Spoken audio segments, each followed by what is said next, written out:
Class is in session once again, and it is hitting the books right here on Pub Sports Radio, Monday, November the 8th. Ian Cameron, Conor Mack with you, ready to break down another week in football. Primarily college football is what we're going to be looking at here for this week ahead. We've got, of course, another big slate of weeknight action, mostly Maction, with a bunch of weeknight games to get us going. So let's get right into it. We'll start with Tuesday night, where we have three MAC games taking place. The first one being Buffalo and Miami, Ohio. We've got the Red Hawks, 7-point home favorites, 57 being the total in this game. The Buffalo Bulls, of course, last week, a very, very bad defensive effort against Bowling Green. Bowling Green's not even one of the better offensive teams in the MAC, and they give up 56 points, and they lose that game 56-44. To Bowling Green, who ends up running for 221 yards and getting nearly 500 total yards in that game. So a very poor defensive game from the Buffalo Bulls. The Miami Red Hawks, they lost it to Ohio 35-33 in their last game. So they kind of struggled, although Ohio's kind of been resurgent a little bit lately with what we've seen out of them. Both of these teams, when you look at it for Buffalo, you start with, can they run the football? Because they just really, really need to be able to run the football to have success on offense. And when you look at their rush offense against Miami O's run defense, it may not be easy because the strength of Miami O defensively is stopping the run. So could end up being a pretty decent matchup here for Miami O. Their offense certainly put up enough points against Ohio with Gabbard at quarterback, but unfortunately couldn't overcome the defensive effort. He still put up almost 500 passing yards in that game. And when you look at the Buffalo secondary, it's a team that's given up, almost 200 rushing yards per game, 214 through the air. So to me, this probably looks like a good matchup for Miami. I guess I'd lean a little bit to laying the points here with the Red Hawks, but -7, you're not getting a bargain, but I just don't think it's the greatest matchup. Again, I don't know if Buffalo is going to be able to run the football against a Miami O run defense that's been good. And if they can't, that could be trouble. What do you like here, C-Mac? Oh, man. Mac on Tuesday. I'd actually lean with the points with Buffalo.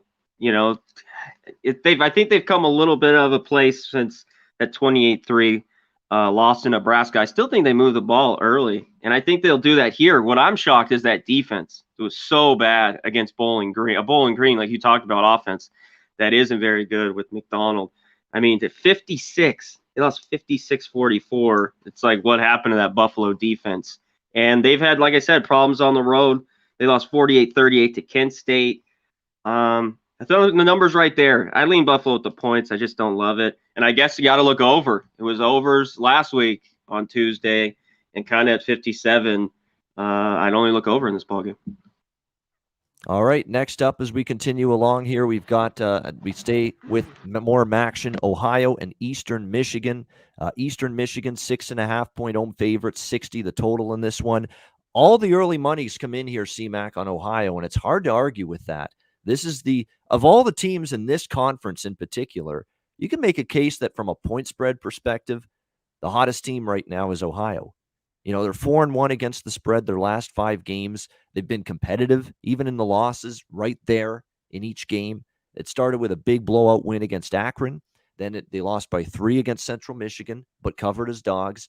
Lost by a point at Buffalo, but covered as dogs. Lost by 7 against Kent State. That's the only game they didn't cover during this stretch. They were 5-point dogs. They lost by 7 to a very explosive Kent State team. We know how good that offense is. And then Miami O, they ended up winning 35-33 outright last week. It was another weeknight game as 7-point dogs. So this team has found a degree of competitiveness, and really it's been their offense. They've really gotten it rolling offensively. Curtis Rourke has been much better throwing the football. They've been able to run it successfully. DeMontre Tuggle leading the ground game for Ohio. And that's been the boon for this little surge that they've had the last 5 games. And for Eastern Michigan, great win for them last week against Toledo. We loved EMU in that game. A lot of us liked them as an underdog. That game flew over the total. But Eastern Michigan laying points, a little bit of a different story. We like them in the underdog role under Chris Creighton, maybe not quite as much as a favorite. And you look at them, although the last time they were favorites, they were beat up Bowling Green 55-24. This is a really good Eastern team. But Ohio's been a red-hot team, and they've been in every game. So I understand why the money's come in on Ohio. I think this game is a high-scoring game once again. Eastern Michigan's gone over the total in 3 straight games. Ohio's defense is still not great. Even though they've covered, it's because their offense has moved the football. It's not been because their defense has stopped anybody. They've given up 27 or more in 4 straight conference games. So this total sitting where it is now, 60, I think it could get there in terms of the high side. So I would lean over the total as well as Ohio here as of right now. What do you think, Conor Mack? Ohio, Eastern Michigan. Yeah, I'll pull it up. I wanted to see if you have it a little bit, the weather. It's starting to cool down, maybe some winds too in these games. I got to pull it up. That's what I was trying to get to. Man, Ohio, yeah, you talked about it. After the down, coach is out. They look bad. They've been playing well, not only covering games, finally winning games. We liked Eastern last week. They took care of business, but 52-49. You talk about this one. This total's gone up. This will be interesting. Do you just go over again? Ohio's been an under team. Their last game went over, but they've been able to keep games under, ton of under straight, like 6 straight before that over.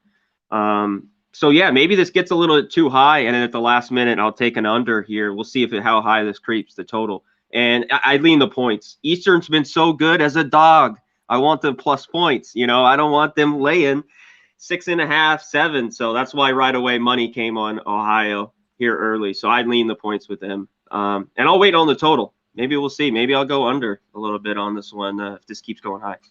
All right, we have Akron now next up taking on Western Michigan. Western Michigan 26-point home favorite, 61.5 being the total here in this game. In theory, this should be a bounce back spot for Western Michigan. 2 straight losses to Toledo and Central Michigan. They were favored in both games, lost them both outright. And Akron is certainly a team that you're capable of blowing out. But be careful now. Akron, 3 of the last 4 games they've covered. They beat Bowling Green outright as 2 touchdown underdogs, 35-20. That was a very impressive result. They covered inside a 20-point number against Miami, Ohio, 34-21. The really one bad game was against Buffalo at home. They got trampled in that game, 45-10.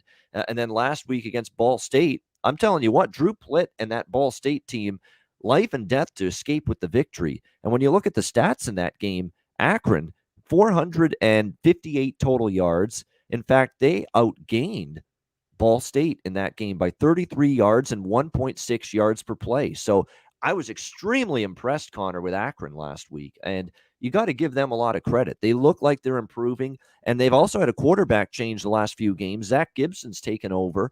He's played pretty good. 71.9% completions, 8 touchdowns. He hasn't thrown an interception yet this year. It's been big, for the Akron Zips at quarterback. I don't know. To me, I know Western Michigan coming into the year, we thought, wow, this is certainly the much better team. Akron's supposed to be one of the worst teams in the MAC, but this team's improving. And when you can find those bottom feeders, Conor Mack, that all of a sudden they exceed market expectations, they start covering numbers, they start showing improvement, it can often take a very long time, sometimes weeks, for the betting markets to catch up. So this might be an Akron plus the point spot for me. It just might be too many points for a team that maybe the betting markets are sleeping on the very real improvements we're seeing from this Zip squad right now. What do you think here, Conor Mack? I think that quarterback change has been huge for them. And the last few weeks, so they're banking on maybe Western played so bad against Central, losing that game at home, 42-30. And Akron still can, get blown out. They lost to Buffalo 45-10. But before that, beat Bowling Green, got all those turnovers, won 35-20, beat Miami, Ohio, or lost Miami, Ohio by 13. And then last week to Ball State, you just ripped through all the stats. Man, this is too many points for me. It's just, will this be, I think this is a Western Michigan team that's maybe fallen down a little bit. We'll see here in MAC play. They played really well, maybe over their heads early on. And I think this is too many points. Man, I wish it was 28, but at this point, I'll take 26.5 all day right now with Akron. I think that quarterback change has been huge. I just hope that defense comes to play on the road. The secondary is shoddy. I get it, yes, for Akron, and the defense overall is, and that's the concern. That's why I like the over here a little bit. It was 58-13 last year for Western Michigan, so Akron was just completely bludgeoned by that. But then again, that was last year. This is a different season. And right now you're looking at a Western Michigan team that, in this home favorite role, we've seen a little bit of everything. They beat down San Jose State impressively. They beat down Kent State as home favorites impressively. But they were also 13.5-point home favorites to Ball State. They lost outright. And they were 9-point home favorites to Central Michigan last week, and they lost outright. So it's been a little bit of an erratic football team, Western. I like their team. I like Ellaby, the quarterback. They can run the football. Their defense also is still a little bit leaky at times. Akron has improved offensively, and the back door is open with an Akron offense that's now moving the football since Gibson took over. So I lean to the dog and I lean to the over here with these two teams on Tuesday night. All right, let's go to Wednesday night action. Toledo, Bowling Green. Toledo 10-point road favorites, 51 the total in this game. I like the Bowling Green side, plus 10. I'm always going to make a case for a home underdog, especially one of this size getting double digits. And Bowling Green, we know they've cooled. Remember early in the year, they were one of the few undefeated ATS teams in the first month of the year.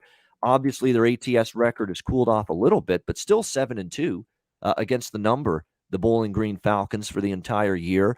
They're coming off a win against Buffalo outright on the road as 13.5-point underdogs, 56-44. They've actually got a bye week as well, so a little bit extra time to prepare here against Toledo as well. And right now, this Toledo program is just not in the shape this season for me to be trusting them as double-digit favorites on the road in conference play.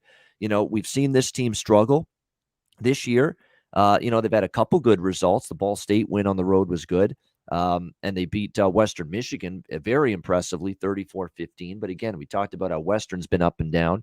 And then they can't follow it up last week. Tons of mistakes, turnovers were an issue, and they lose 52-49 to Eastern Michigan last week in that game. The quarterback changed to this is another team that's changed quarterbacks. Carter Bradley was benched because he was just not a very effective pocket passer. DeQuan Finn has taken over, and he really hasn't played that badly, but the defense has played badly for the most part this year for Toledo. And when you look at the two teams, we know Bowling Green is not necessarily an explosive offense, although they got 56 against Buffalo, which was shocking because Bowling Green is not known for being a great offense this year. But one thing you cannot deny is on the defensive side of the football, this year, Toledo's been solid, but they've been kind of trending down at times. And Bowling Green, not bad at all on the defensive side of the football, especially when you consider that, they had to play Minnesota, Tennessee, some pretty good teams early in the year. So right now, this is just not a team I'm ready to lay doubles with on the road. Simple as that. And Jason Candle's hot seat is getting warmer right now. There's some rumblings that his job security is far from safe after this season, with definitely what's been a clear step backward here for Toledo this year. So if I'm betting this one, it's Bowling Green plus the 10 for me. What do you think here, Conor Mack? Yeah, Bowling Green, after starting so good, their team I backed early and often. I haven't backed at all the last few weeks. You talked about how good the defense was. It's been the downfall. They've been shitty, giving up 44, even though they won that game to Buffalo. They lost. They gave up 55, 34 to Northern Illinois, 35 to Akron. That was bad. In that second half, they gave a ton of turnovers. In that one, they won the yards there.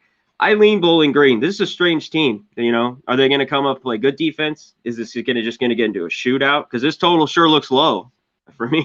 I take the over because I think that Bowling Green defense of early on is not around right now. Is nowhere to be found. And Toledo just hasn't been good as a favorite laying this on the road. So yeah, I lean the points and I lean over here in this MAC game.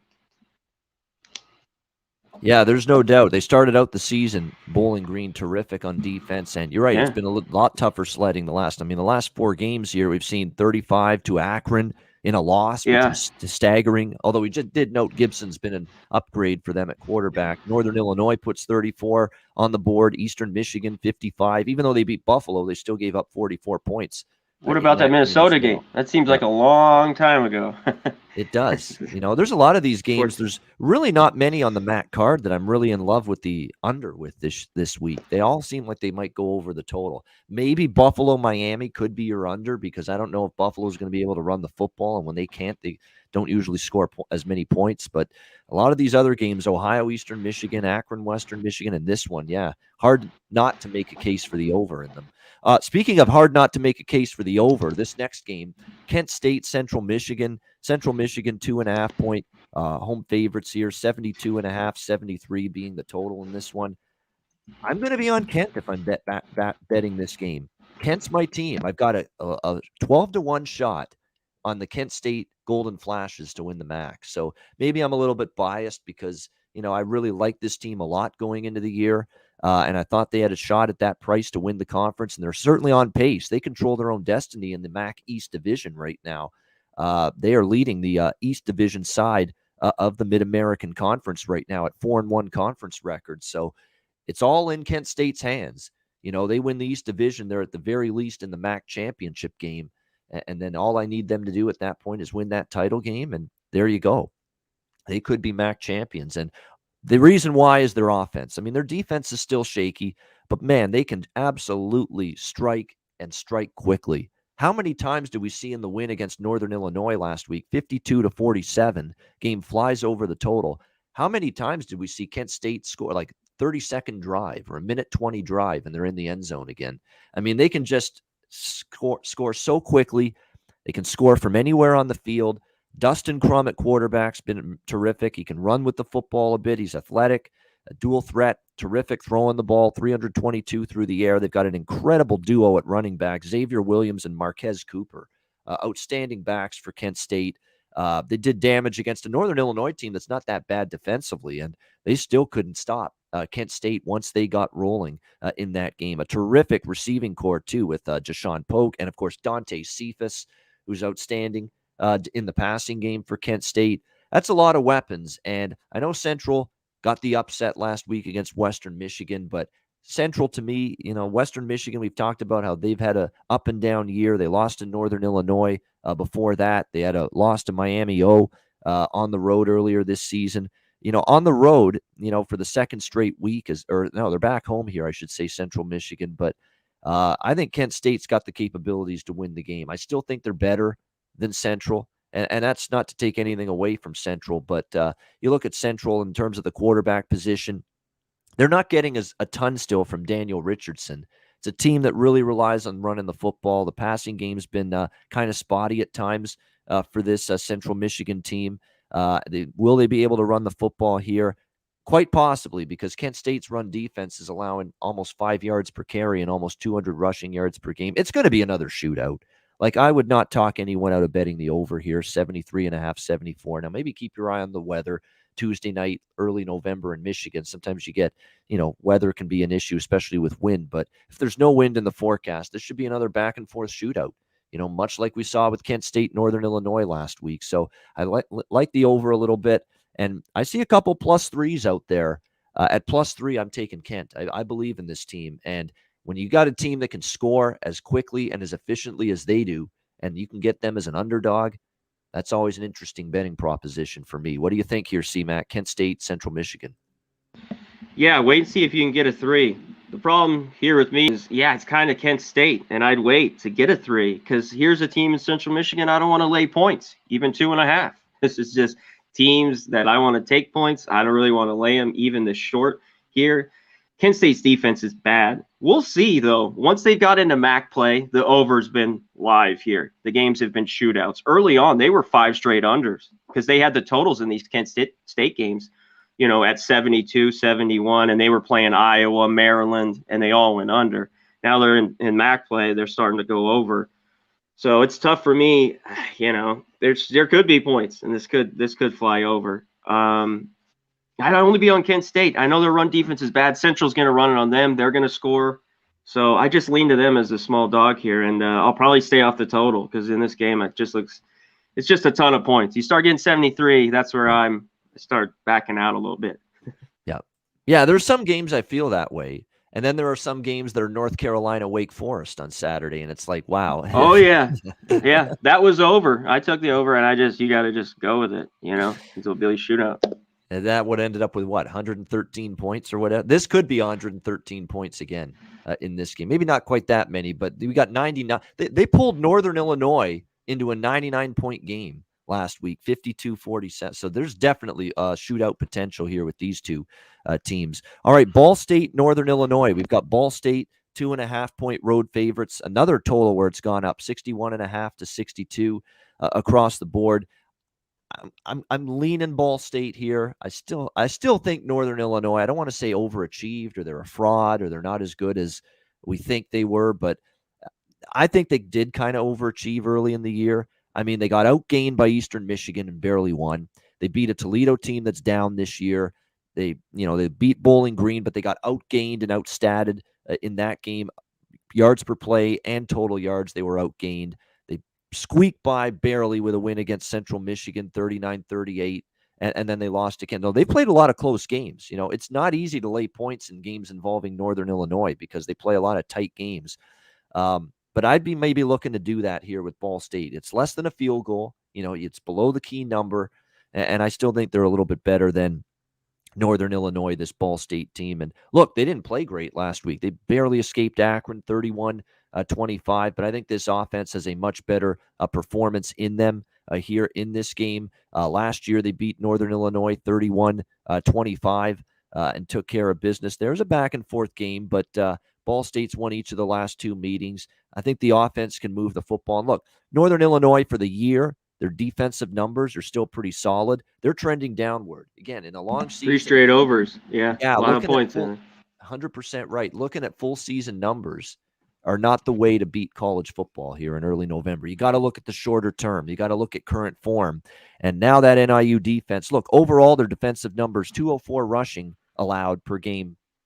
That's gone up to 236 and 7 yards per carry allowed by Northern Illinois' run defense. And Ball State's running game's gotten better in the last 3 games. We know they can throw the football with Drew Plitt, and the secondary play has also gone down here for Northern Illinois recently. Meanwhile, you look at Northern Illinois, this is a team that almost double the amount of rushing attempts compared to throwing the football. With Rocky Lombardi, why would you throw the football a lot? You want to run the football. He's not good enough to throw the football, 90% of the game on offense. You've got to be able to run the football with him.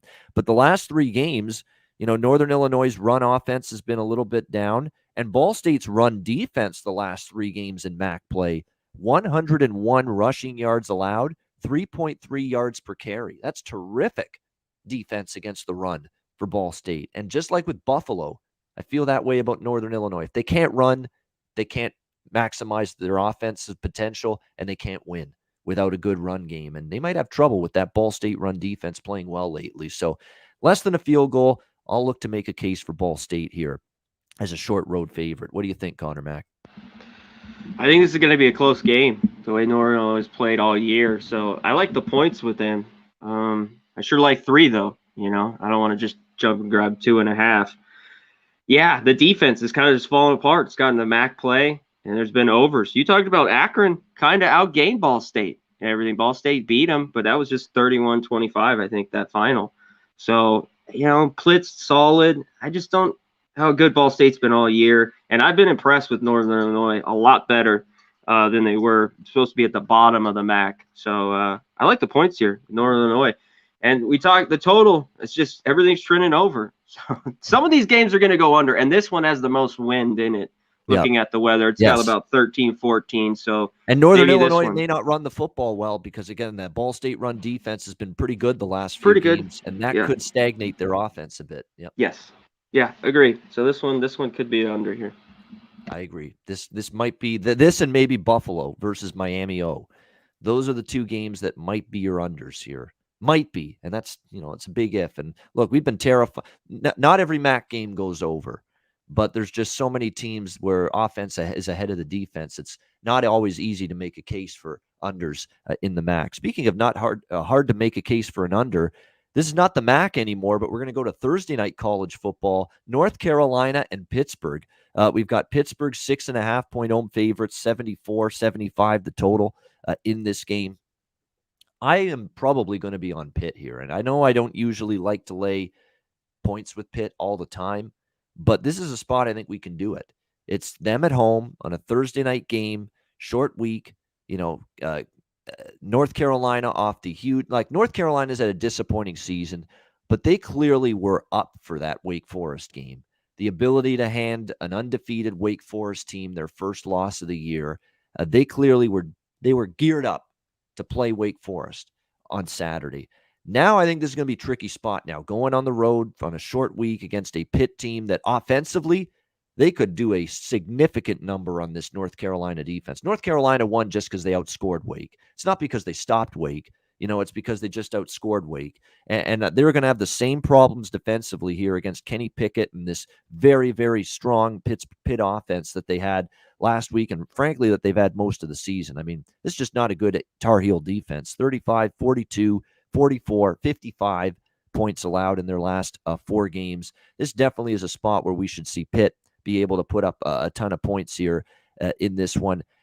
On the flip side, though, you got a Pitt defense that at times this year has looked good, shutting down Virginia Tech, shutting down Clemson. And then there's times where even in the game against Duke scores 29. They get shredded by Tyler Van Dyke and the Miami Hurricanes, Western Michigan. With the that's what I remember. 34 points. So, but I still think I lean Pitt here because I just don't know if North Carolina is going to be able to empty the emotional gas tank for a team that's still, disappointing year overall so far, be able to, physical gas tank, emotional gas tank for another big game like this in such a short period of time as well. So I would lean Pitt minus the 6. And this is just like the UNC Wake game for me. I'll bet it over. It's a high number, so I don't know if it's a best bet or anything, but I'll bet it over. And I know sure as hell I don't want the under in this game, not with these two explosive offenses and the capabilities they have to put up points. But the one thing is sometimes in these Thursday night games with these high totals, sometimes we see, I don't know, it takes them a while to get going offensively, and you have that first quarter where things start slow. And if that's the case, maybe jump on a live over. And that's the thing I worry about here with this total in the mid-70s. But right now, if I'm betting it from a side perspective, it would only be Pitt. From a totals perspective, it would only be the over. Conor Mack, North Carolina, Pitt. Man, that's high, Holy shit. 38-34, that Miami game could, stays under here. And you're right. You need every kind of quarter or an explosion, one of those college quarters where you can get 6 touchdowns in a quarter. I think Pitt's defense is okay. It's the last few weeks, they gave up to Miami and even the 29 to Duke, but I still think they have the better defense in this one. North Carolina has 0 defense. I mean, they just traded scores kind of bit, got just a stop, a missed field goal in the Wake game. Yeah, go ahead. I was just going to say 0-3 straight up in ATS on the road this year, too, for North Carolina. They've been brutal away from Chapel Hill. I mean, they lose by 10 at Notre Dame, 45-22 at Georgia Tech, who's not really all that great, and then the opening loss to Virginia Tech. So 0-3 straight up in ATS on the road. They haven't been within a touchdown of any of their opponents on the road. So it's another thing that's leading me to Pitt. It leans me to Pitt, too. I don't love it. I faded North Carolina kind of everywhere, and I stayed off the Wake game. It was just a lean. I like the over, too, but yeah, it's Pitt or nothing for me here. It's difficult here in this spot. If I had more than 7, I'd be on Carolina, though. I think they could keep this close, maybe. Sam Howell. It's different now. They're catching points. They were laying huge points all year long. So I was just fading them, and because I know that defense was soft as hell. So they're still soft, but catching up some points here now, on a Thursday night could be a little strange. And Pitt can always do these games, these hiccups. Pitt's so good. They're, it's kind of like Iowa. They're 8-0. This team's unbelievable, and they lay an egg. So I'd just be leery of that here. Yeah, definitely. All right, we got NFL football, Thursday night football now. Next up, Baltimore Ravens, Miami Dolphins. We've got Baltimore 7.5 point road favorites in South Florida, 47.5 the total in this game. There's no doubt these are obviously two teams at the opposite ends of the spectrum here, but there are some concerns about going out there and just laying 7.5 with Baltimore. Short week on the road, still injuries on the offensive line. We know the running back position has been decimated all year for the Baltimore Ravens. They were without a couple key cogs on defense as well in the game against Minnesota, and we really saw signs of that. I mean, Kirk Cousins and the Vikings were throwing the ball pretty well against that Ravens secondary in that game, and Ravens just fortunate to rally back in the second half and win that game the way they did in that against the Vikings yesterday. It was not a great performance start to finish. And when you look at Baltimore, not only the injuries, but the defense is kind of up and down. It hasn't been a shutdown defense. Of course, Cincinnati went up and down the field against them. Minnesota ran the football well, threw it a bit pretty good against the Ravens defense yesterday. They're giving up special teams touchdowns. They gave up a kick return touchdown coming out of halftime. Baltimore. It's all the elements of a team that, I don't know if I'm comfy laying 7.5 with Baltimore here. A team that's got injuries, team that's got O-line injuries, team that's struggling a bit on defense, a team that's given up kick return touchdowns and special teams coverage issues. So that's a lot of issues. Now, the problem for Miami is, are we going to see Jacoby Brissett again at quarterback? And he's not necessarily someone I trust to move the football up and down the field here against even the Ravens defense that struggled. But this is a bit of a step down in class, I think, a little bit after facing the Ravens and the Bengals offense the last 2 games. It's just with Baltimore's issues. And if you look at Baltimore's recent games, they're not winning games by blowout margins. A lot of these games have been close, nip and tuck affairs. Remember the Colts game on Monday Night Football a few weeks ago, and they barely won that game in overtime. So this is not an easy team for me to lay 7.5 points with on the road. It's a tough game for me. So it's probably not one I'll be betting, but right now at more than 7.5 seems, if there's any chance Tua can come back, maybe Miami's got some value, but it's probably not a game I'm going to end up betting on Thursday night. Any thoughts here, Conor, with Ravens Dolphins? Yeah, you kind of talked about it. The only game that was a blowout was the Charger game at home. You mentioned it. The Raiders, they lost. They barely beat the Lions. The Bronco win was pretty good. And, at Denver, can that happen again? Yeah. But I don't trust the Ravens. What's his defense? Is his defense, it plays well, it plays real bad. The Bengals was a bad loss. They gave up a bunch of points, late in that game. That 4th and 9 could have got a lot of people a cover, and they end up getting that, then scoring the touchdown, obviously, to tie it, the Vikings. So it's kind of a backbreaker. Thursday Night Football is wacky. You know about I hate Thursday Night Football. I'm like the worst guy to be talking about Thursday Night Football here. But I'd only take the points with the Dolphins in these Thursday night games, especially over a touchdown. It's either the Dolphins come to play, and I think this is a tight one, couple points of field goal, or the Ravens smash. All right, next up, back to college football Friday night, Cincinnati, South Florida. We've got the Bearcats, 23.5-point road favorites, 58 the total here in this game. Cincinnati 0-3 against the spread their last 3 games. Now they won, but 7 points over Navy, 19 over Tulane, but they were 27.5-point favorites in that game. And then against Tulsa last week, 28-20, and just surviving by the skin of their teeth at the very end to escape with a 28-20 victory in that game. We've seen this offense kind of what happened to the run game against Tulsa. They only had 116 rushing yards on 34 carries. They were averaging not even 2 yards per carry. They couldn't run the football. They were basically having trouble in the battle in the trenches with their O-line, had trouble against Tulsa's defensive front in that game. So that becomes a major concern here for Cincinnati. They've just not played that dominant football you would think for a team that's got a point to prove, trying to prove to the committee that they're a legit top 4 college football playoff caliber team. They have just not put their best foot, dominant foot. They haven't put their foot on the neck of anybody the last 3 games. So can they do it here is the question. I'll say this, the South Florida run defense is abysmal. This is a game where Cincinnati's offense should be able to be balanced. South Florida's given up 213 rushing yards per game, 5.8 yards per carry. That's just absolutely atrocious. South Florida, I will say this, though, their offense surprisingly put up 42 points against Houston in a 54-42 loss last week. Very impressive showing. And they have covered 3 of their last 4. They beat up Temple. They lost by 1 to Tulsa. And we just saw Tulsa give Cincinnati everything they could handle on Saturday. And then against a very good Houston Cougars team, cover the number. They were pretty much even in total yards and even in yards per play in that game against Houston. So this South Florida team is definitely making strides of improvement. There's no doubt.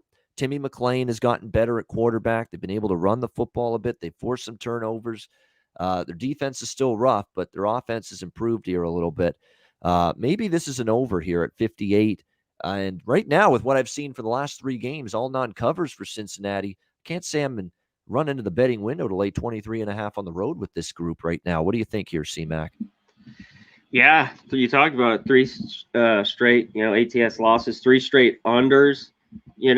If the one thing is you talked about South Florida's run defense is so bad. They could run all over them, and they need big runs and plays like that because Cincinnati's just not an up-tempo offense like Houston, was. South Florida just got the cover for me, too, in that game.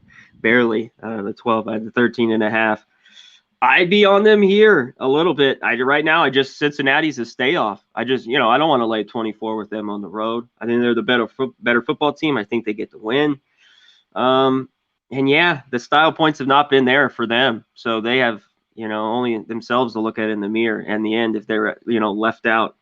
So I lean South Florida here. And I don't know about the total. They just that was a huge over. There was a ton of points, 54-42. But before that, some of their games had stayed under, East Carolina, the Tulsa game was 62. That barely get over here. So nothing on the total with me here. All right, my Wyoming and Boise State now. Mountain West action on a Friday night this week. We've got on the blue turf, Boise State 14-point home favorites, 48.5 being the total here in this game between these two teams. We'll see how it plays out here on Friday night. Boise State, though, you got to look at the way they've played all of a sudden the last couple weeks. A bye week, the start of a turnaround for a team. We've seen this, in college football over the years, including this year, where teams that are struggling going into the bye week, they suddenly have the bye week and they get re-energized, they get some injuries back, and they get recharged their batteries and they play better. And that's been Boise. 2 games since the bye week. They beat Colorado State 28-19, and they beat up Fresno State impressive. 40-14. Impressive game, and by far the best defensive game we've seen all year from Boise. No question about that. They forced Jake Haener into 3 interceptions. The secondary was a ball-hawking secondary for Boise. They held Ronnie Rivers in check, a great running back for Fresno. He only had 79 rushing yards in that game. So an impressive defensive effort. And look, they got one of their big key players back, George Halani, the running back. And look what he did, 117 rushing yards for Boise in that game. Bachmeier's still been a little bit erratic. Not great by any stretch this year, but he has played a little bit better. And more importantly, he's playing mistake-free football now the last 2 games. 4 touchdowns, no interceptions. He still has a 64% completion rate. So very impressive win here for Boise State, facing a Wyoming team that's coming off a very good win themselves, 31-17 against Colorado State. You look at this Wyoming team, and yes, they've definitely had some issues this year. There's no question, but they've only had 1 loss this year by more than this point spread. And that was against against Fresno, I should say, 17-0. That's the only time Wyoming has lost by more than 14 points this year. And in that Fresno game, even though they got shut out, it's one of the most bizarre things you'll see. They get shut out 17-0. They actually were plus 12 in total yards and plus 0.6 yards per play over Fresno in that game, which is a bizarre stat. So, yes, I know Boise's played a lot better these last 2 games coming out of the bye week, but long-term on the blue turf, they have not been a great bet. They've really struggled long-term in terms of as home favorites. You look at the last 2 years, Boise versus Wyoming. Wyoming covers both games, and both games are decided by 8 points or less. I would only be looking at Wyoming here. And I know Wyoming's kind of had a very, very weird season, pretty much a disappointing season, and their offense included. But look, their offense last week, with the change to Levi Williams at quarterback, there's a little something there. And, they got the run game going a little bit as well. And the Boise State defense this year, against the run, it's been solid, but Wyoming might be able to do a little bit enough here to keep this game within 2 touchdowns. And certainly the series history dictates these have been tough, close, hard-fought games with these 2 teams. So I'm leaning Wyoming a little bit. What do you think here, Conor? Yeah, that was my big key. The series history, these teams, when they meet, they're close. It's tough to say we got to go over these games, but, there's just some games that I just do not like. I just wouldn't lay the points here.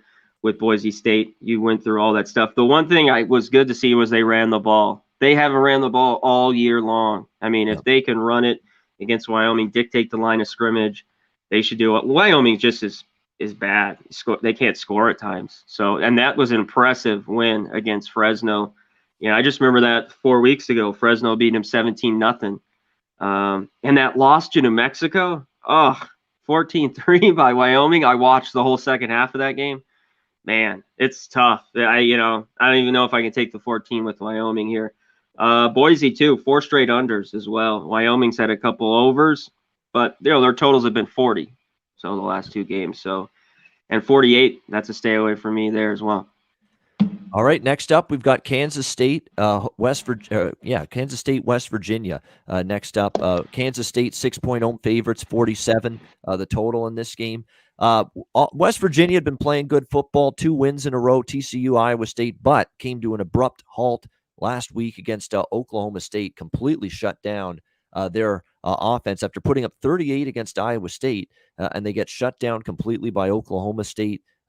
Jarrett Dagey struggled, only 109 passing yards, 1 interception. And the job this team did in this game on the duo of Tony Mathis Jr. and Letty Brown running the football, they had 15 carries for 49 yards. I mean, absolutely suffocating run defense by Oklahoma State. Very impressive showing defensively in that game against West Virginia on Saturday. And now we'll see if West Virginia can bounce back. I think they can. Kansas State's playing better football. They've won 3 games in a row, but 2 of those were TCU in the waning days of Gary Patterson before he got let go. And, of course, the Kansas game, 35-10. They always beat up on Kansas every single year. This is going to be a much taller order for them against West Virginia. And West Virginia's still got a pretty solid defense. I think there's a good chance they'll be able to bounce back, at least run the football a little bit better here against a K-State team that, their defense has been actually pretty solid, better lately, but you factor in TCU and Kansas, the last 2 opponents that have had really rough seasons. I think it's going to be tougher for them. And West Virginia's dominated head-to-head against Kansas State. 4-0 straight up, 4-0 against the spread last 4 meetings. Many of those were Chris Kleiman versus Neil Brown, 2 coaches of these teams right now. So I think bounce back spot for West Virginia, and I think the idea of taking them +6 is pretty appealing. So I'd lean to the Mountaineers here. What do you think, Conor? Yeah, they laid an egg, especially at home. That offense just couldn't get going. Oklahoma State was really, really good. Man, at the series, they played really well against them. I'd take the 6 as well. Kansas State's been, and this is where I like Kansas State, is at home. I just hate laying points with them as well in this ball game. So I lean West Virginia a little bit, and nothing on the total. I think both defenses could come to play. And what West Virginia offense is going to show up? That one that played really well against Iowa State, or the one that was just shut down at home against Oklahoma State? So we'll see. Like I said, been better on the road. They lost early to Maryland. That Oklahoma game was 16-13. Their defense has got to keep them in this, and they got to find a way to score, or they will not cover here. Minnesota, Iowa, Big Ten action. Iowa 6-point home favorites, 37 the total in this game. Definitely from an Iowa standpoint, after 2 straight losses to Purdue and Wisconsin, a better performance against Northwestern, but at the end of the day, struggling still to separate and win by margin. And more importantly, in that game for Iowa, quarterback change was made. Spencer Petras just not good enough. He ends up going with Alex Padilla instead at quarterback. And look, 18-28, 172 yards, at least was a little bit better in the passing game for Iowa, but pretty shocking because I'll tell you what, Kirk Ferentz has been pretty patient, pretty loyal here to Spencer Petras throughout the course of his college career, but definitely issues with the passing game. And that has plagued this Iowa team throughout the course of the season. So it definitely was another bad type of performance for him last week, resulting in Padilla getting the shot there in that game. We'll see how they go here, but I'm not rushing to lay 6 with Iowa right now. They've sort of, I think they've not been that same group since the Purdue loss. They've actually incurred some injuries on defense as well, and we've even seen that defense, which has been so good this year, kind of struggle. They 27 points against Wisconsin a couple games ago. I know they played better against Northwestern, but Northwestern has no offense whatsoever.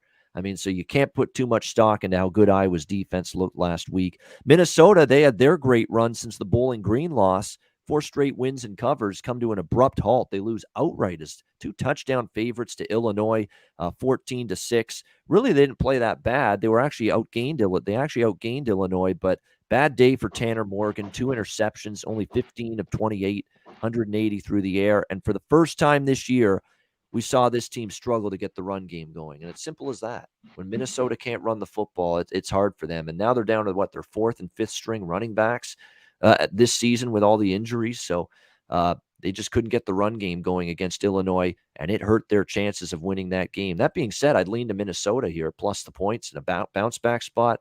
Iowa's not a kind of team. They only beat Northwestern by 5 as double-digit favorites last week. So maybe hoping that Minnesota and PJ Fleck have a better game in them here, and I'd lean to them at +6 as road dogs here. What do you think, Connor? Minnesota, Iowa. I lean with them as well. So we talk about it. See, this is where you want Minnesota catching the points. Last week, they've won 3 in a row. Now they're laying 15, against Illinois. It's the classic spot. Not only, they lose 14-6. I was on both the unders, and at 37 here, I'd be on the under in this one. Even how low this is, these offenses are horrible. But Iowa's defense, you talk about, it's the secondary. Those injuries in the secondary have got them. But Minnesota doesn't sling it around. So I think this can stay under, and I would lean the points with Minnesota.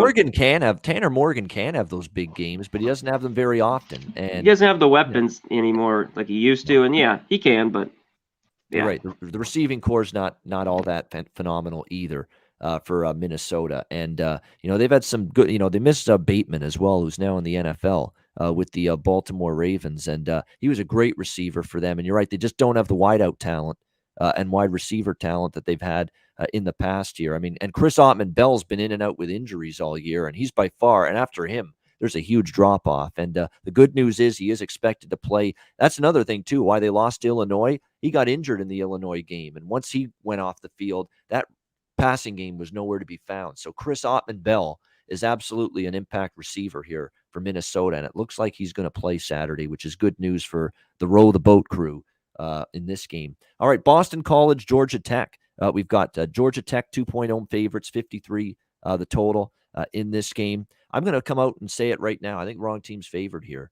Now that Boston College has Phil Jerkovic back, who was a surprise return to the field last week, Friday night against Virginia Tech. And look, you could tell he was rusty as shit last week. You could tell after the injury, it wasn't his best. But I think even with his 7 for 13 performance last week, 112 yards, he was still better, believe it or not, than Grossell. And for some reason, I think the players rallied around him, and they weren't doing that with Dennis Grossell at quarterback. So you got to believe now, getting a game under his belt, he'll be better. And, they got some of the rust off. He's been out for a long time. It was a pretty significant injury he had. You got to figure he can be better here in this game against a Georgia Tech team that actually, to be honest, Georgia Tech's defense has fallen apart. Going back to the Pitt game is where it started. They gave up 52 points to Kenny Pickett and the Panthers. After that, they barely beat a bad Duke team and give up 27 to them. They give up 48 to Virginia, 26 to a mediocre Virginia Tech offense, and then they give up 33 in a loss to Miami last week. This Georgia Tech defense has fallen on hard times, and there's no question who has the better defense in this game, and that is Boston College. So I like the Eagles here as a road dog. I just think they're the better team right now. With Jerkovic back, it was a rough first game against Virginia Tech, but he did what he had to do to get his team the win, and I think he'll be a lot sharper and more efficient here, second start, having one under his belt now. What do you think, Connor? Yeah, having him back is huge.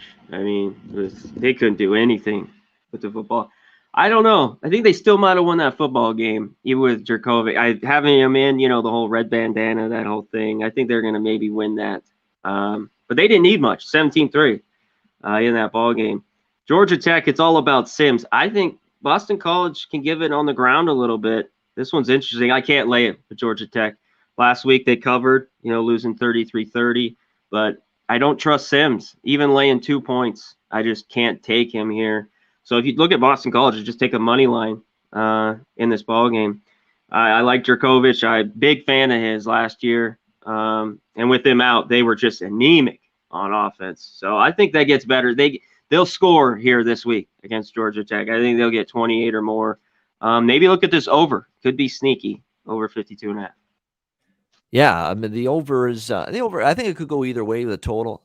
It depends on what Yeah, Georgia Tech's offense does against Boston College, a very good Boston exactly. College defense. That's going to determine it for sure. Michigan and Penn State in Happy Valley. Penn State 1 point home favorites here, 48.5 being the total in this game for Michigan. Obviously, this game for Michigan now it's wide open in the Big Ten. I mean, you look at the standings right now in the Big Ten Conference. I mean, for Michigan, they're 5-1, tied with Michigan State.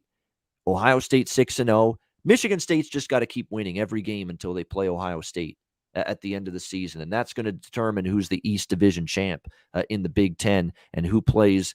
Well, it could be there's a gaggle of teams that could win the West in the Big Ten: Minnesota, Wisconsin, Purdue, and Iowa. A four-way tie for first in the Big Ten West. But the key for Michigan is just keep winning, and that means that Michigan-Ohio State game, final week of the regular season, would determine the Big Ten East Division champion. But it's not a sure thing that they're going to win this game. Obviously, it's a pick 'em.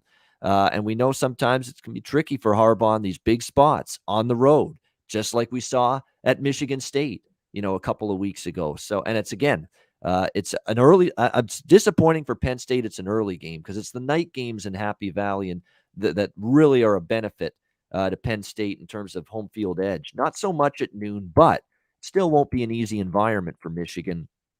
I would still lean to them here. I don't know. I don't know if I buy into Penn State and winning in this kind of situation. They've had some opportunities to win against quality foes this year, and for the most part, they've stubbed their toe. They lost to Ohio State. They get upset by Illinois. They lose to Iowa. They did have the win against Wisconsin early in the year, but Wisconsin was a mess at that time. They've not exactly got that body of work of, wow, they can take down a really good team, even at home here. So it's a tough one because I truly think Michigan's the better team. I do. But you're talking about going on the road and beating still a pretty good Penn State team, even though they've had some losses on their resume. They've licked some wounds here with some of the losses they've had.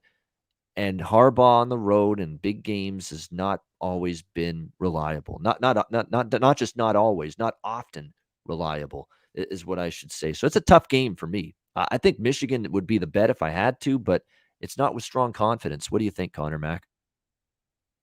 Yeah, no way I'm taking Michigan. Just no way that track record with Harbaugh. So for you, it's Penn State or nothing. It would be Penn State or nothing for me here, but not at a pick 'em. I can't take this. What I want to look at is the total. To me, this is an under. Michigan's been pretty good under in spots. I think last week was a good one with Indiana. I had it the under.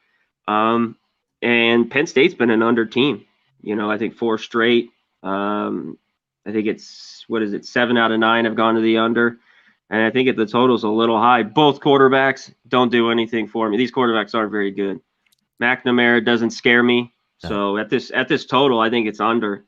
And it's a pick 'em. Throw it up. This would be big. Harbaugh needs this win. They need to win and maybe get to that Ohio State game. And who knows, Yeah, the Michigan defense. I was now look, Indiana's got all kinds of quarterback issues, so you don't want to make too much of a big deal of it. But I was impressed with Michigan after the tough loss to Michigan State, the way they played against Indiana. There was not really a hangover. It was a business-like approach. They got the job done, 29-7, very, very workmanlike. That's a good sign for Michigan. So I think if there's any chance for them to finally win on the road here against Penn State, it's here. But you're right; it is still a leap of faith. Big road wins for Michigan under Jim Harbaugh have been few and far between. So it's the one thing that gives me pause on that. Next up, we've got Syracuse, Louisville. Louisville 3-point home favorites in this game, 55 being the total in this one. Louisville coming off a very, very tough loss to Clemson. Played well enough to win, but unfortunately, some costly mistakes, some turnovers were a bit of an issue for this team in a bad fourth quarter. Where they let a 24-17 lead get away. And Clemson ends up rallying back. Bad defense in the fourth quarter. Clemson started to move the ball with success. Cunningham and the offense couldn't really get much going against the Clemson defense in the fourth quarter, and that swung the game in Clemson's favor last week. So back-to-back losses to NC State and Clemson. And for this Syracuse team, they come into this game, rested. Off a bye week. They played 2 weeks ago against Boston College, won 21-6. So it's a bye week here for Syracuse. Extra time to prepare. a team that's covered 7 straight. Coming into this game, they're 4-3 straight up, but 7-0 against the spread. Oh, and by the way, the 3 losses, 3 points to Clemson, 3 points to Wake, who only lost their first game to North Carolina this past weekend, and a 3-point loss to Florida State. So you know which side I'm looking at here. Syracuse off a bye, getting points, getting 3. I think they win the game, quite honestly, but give me +3 with Syracuse. I'll take it. What do you think here, C-Mac? Yeah, that Louisville defense just kind of crumbled a little bit there against Clemson. A few bad turnovers too late for Louisville, didn't help them out. I've liked Syracuse, and they've even done it on the road, and they've covered. This is big for Louisville, though. They got 3 games left, and they got, they're at Duke. I think they get a win there, and it'll be tough at home against Kentucky. Huge rivalry game there. They need 2 wins to get a bowl game, so this would be a big one here at home against Syracuse. I kind of lean with Louisville. I don't love it. Laying 3. Who knows? Maybe some money comes on Syracuse. I see a 2.5. Maybe I'll jump on Louisville. I'd lean them a little bit to bounce back in this one. And I got nothing on the total at 55. Yeah, definitely. I think that actually, believe it or not, the total I think it could be an over because Syracuse's offense has gotten it going lately, the last few weeks. The Garrett Schrader's been good at quarterback. The one thing that does concern me, and I'm going to be on Syracuse, I've been on Syracuse every week. Going back to like late September, or early October, I've been on Syracuse every game. So that's why I'm on Syracuse. I've been riding them. They've covered 7 straight. I'm going to ride the train until it stops. But I am concerned. Their run defense can be leaky at times. And Louisville, that's how they move the ball. They're not a great passing team, but they can run it. And they have been able to run it the last couple of years against Syracuse. They have run the football extremely well. 134 rushing yards last year, 370 the year before, and they won both games. So that does concern me a bit. So that's why I lean over the total as well in that one. NC State, Wake Forest. Wake Forest 2-point home favorite, 66.5 the total. I don't want to say it's easy to say I like NC State here, but obviously the bubble burst for Wake. They lose their first game. We've finally figured out that the Wake defense, which looked improved early in the year, it's not ready against the better teams that they play, and they could not stop Sam Howell in North Carolina, or Ty Chandler for that matter, who had a huge game running the football for North Carolina. And when I think of their run defense against North Carolina, NC State's at their best offensively when they can run the football, and they should be able to if what I saw from Wake's run defense last week is any indication. Then you factor in the bubble burst, just first loss of the year. They were really keyed into that game, Wake Forest, after losing a heartbreaker to North Carolina last year and blowing a lead to North Carolina. And they blow the lead this year to North Carolina. That's a tough spot to come back and bounce back here against a very, very good NC State team. And you can't compare the two teams defensively. NC State has the better defense. And they've even had some injuries on defense, but still the better defensive football team, NC State, going into this game. So, yeah, this is not the spot I want Wake Forest in. I got worries about where their psyche is after that game last week. I would only look at the NC State side here. CMAC, NC State, and Wake. Yeah, I lean NC State a little bit here too. It showed last week that defense travels. NC State got it done. I've talked about it at times. I haven't loved them on the road.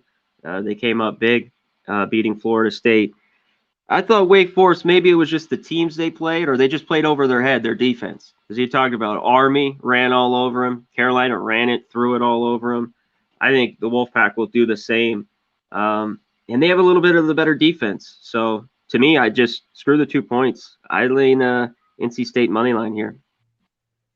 And I would lean over because NC State got pulled into a high-scoring game with Miami a few weeks ago. It was 31-30. They struggled a bit on defense, and Miami plays extreme tempo on offense, just like Wake Forest does. And Miami pulled them into a high-scoring game, and maybe Wake does that too. So it's a high total for an NC State game, 66.5, but hard to bet Wake under right now. They're just playing so freaking fast, and their defense has obviously definitely declined as the competition's gotten tougher. So tough to go under in that game for sure. I agree. All right, Oklahoma Baylor. We got Oklahoma 6-point road favorites, 63 the total. Wow, this should be a good one. This is where we truly find out. We know Baylor's definitely improved a little bit this year, although they did, of course, take a step backward. It was a little bit of a, bump in the road against TCU on Saturday, losing 30-28. You do wonder if looking ahead to Oklahoma played a part in that, but it was definitely not a terrific spot by any stretch of the imagination for for Baylor in that game. And look, TCU actually has played well against Baylor, so I kind of give them a bit of a break, a bit of a pass for losing to TCU last week. They're still had a great year so far, Baylor, under Dave Aranda, 7-2 overall. Just the 2 losses in conference play to TCU and Oklahoma State. But Oklahoma, boy, that offense is just rolling right now. 55, 52, 35, 52 points in their last 4 games. Caleb Williams has clearly been an upgrade from Spencer Rattler. The offense is rolling here going into this game. I'm still leaning to Baylor here just a little bit. Home underdog +6, and they've got an offense too that's feeling pretty confident right now. Jerry Bohannon in the offense has been good, throwing the ball. They've done well. They've had a run game that's worked. And when you look at Oklahoma, they played Kansas. They played TCU, scored 31 on them. Texas scored 48 on them. Baylor's offense, with the way they've looked the last 4 weeks, is very capable of matching Oklahoma point for point for a very long time in this game. So I lean to the Baylor side as home dogs. I also lean to the over here at 63. Probably will be a higher scoring affair. I like Baylor's defense. I like the job Aranda's done. But Baylor has not really played too many offenses that have what Oklahoma has. They played Kansas. They played Iowa State, scored 29 against them. Texas scored 24. TCU scored 30 last week. I mean, Oklahoma's probably good to score in the 30s or 40s here, and you'll probably get maybe the high 20s or 30s from Baylor. So I think it's a shootout here. What do you think, Conor? Yeah, it might turn into a shootout. I thought at times during this year, Baylor's defense has played really, real well. Man, Morris gashed him last week, 461, 2 TDs. And Bohannon finally had a bad game. He had a few bad picks in that game. And the offense just was average. They scored a touchdown a quarter. I think they could have scored a lot more points on that TCU defense, who isn't very good. But maybe, they were looking ahead a little bit. God, I can't do it. I just can't lay any points with Oklahoma. That's just something I haven't done in a few years. I'm not going to do it on the road with Baylor here. So I'd be on the points with Baylor pass. All right, Notre Dame, Virginia. We've got Notre Dame 5.5-point road favorites, 64 the total in this game. Notre Dame rolling along, 4-0 straight up, 4-0 against the spread. Their last 4 games, still the only loss this year against Cincinnati. But this team's getting better and better, both sides of the football. Jack Cohen for Notre Dame, and the offense continues to improve, and the defense does as well. No problem with the Navy triple option attack. Last week. They shut it down completely here, which is a good sign for Notre Dame. The Notre Dame defense has been better against the run lately, which has been good to see. They've improved in that regard. And against the pass, 219 passing yards per game. So that secondary's improved. And that's the critical element for against Virginia, because Virginia is a very pass-heavy offense this year with Brennan Armstrong. And when you look at Virginia's schedule so far, they are off a bye. Virginia. So extra time to prepare for them. 66-49 loss to BYU before that. But their wins were Georgia Tech. They were Duke, Louisville, Miami when Miami was struggling. And then they had some other games where they got romped early in the year. They lost by 20 to North Carolina, lost by 20 to Wake Forest. There's some concerns about whether Virginia's ready for, one of the better teams that they've played this year, when the only evidence of them playing really great teams, upper echelon, North Carolina, Wake, BYU, all of them double-digit losses, all of them losses by 17 points or more. So it's a situational scheduling spot edge for Virginia off the bye. But, boy, I worry about whether they can step up in class here at home. Now, they're catching 5.5, but the money's come in on Notre Dame. And for me, it's tough to step in front of Notre Dame right now. I don't know if I'll bet the game, but I'm not ready to go and get in Notre Dame's way at the moment. This has been a vastly improved football team the last month or so. What do you think here, Conor? Yeah, this number, always the 5, kind of spooks me out. 5.5, laying it on the road. We just kind of talked about it in the Oklahoma game. This Notre Dame seems like the play. That's just, what Virginia defense are we going to get? You talked about they're on a bye. Did they fix anything, because that BYU game, they can't stop a nosebleed. 66-49, 48-40. They beat Georgia Tech. They shut out Duke, but I don't know that's big. And I just remember that game in North Carolina, that second half, that 59-39 game. Notre Dame's got a little bit of a defense, and they'll be able to score on them all game long. I think it's kind of back and forth. I'd only maybe just look to the over. Just play the over 64 here. All right, looking toward over 64, Notre Dame and Virginia. Next up, we've got Arizona State and Washington.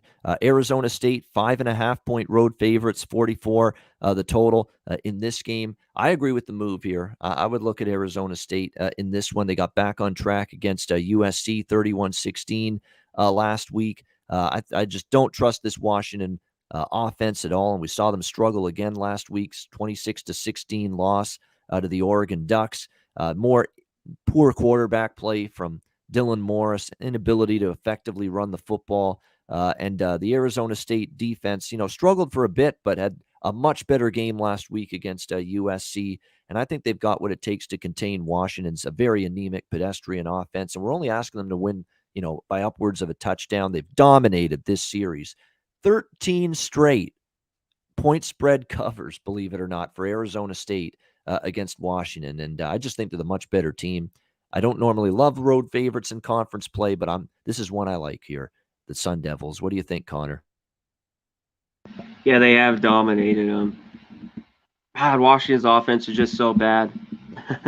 They've had 6 straight unders. I've been on their unders, seems like every week. But 44, that's starting to get real low. Arizona State, they kind of pushed it late. They scored 2 touchdowns very late there. Kind of the win looked a little easier than it was against SC. It's not easy to go up there, but I lean with them. They had that horrible game against Washington State. I'm not going to lay 6 with Arizona State. I'm going to pass on the side in this game. Yeah, I understand that. East Carolina and Memphis. Next up, we've got Memphis 6-point home favorites, 59 the total in this game. You look at East Carolina, they're surging right now. Their only 2 losses were Central Florida by 4, could have won that game, probably should have won it. And then Houston, where they outgained the Cougars by 109 yards and 1.1 yards per play, but lost in overtime, 31-24. East Carolina's rolling at the moment.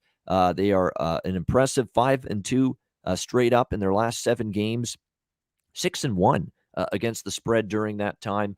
Back-to-back victories after the tough overtime loss to Houston. They pummeled South Florida, and they just absolutely annihilated Temple. I'm so upset because I almost used East Carolina -15 as the best bet on the Saturday show, and I didn't. And they ended up winning 45-3 over just a lifeless Temple Owls team that has completely gone downhill. I like East Carolina here. I want to keep riding this team.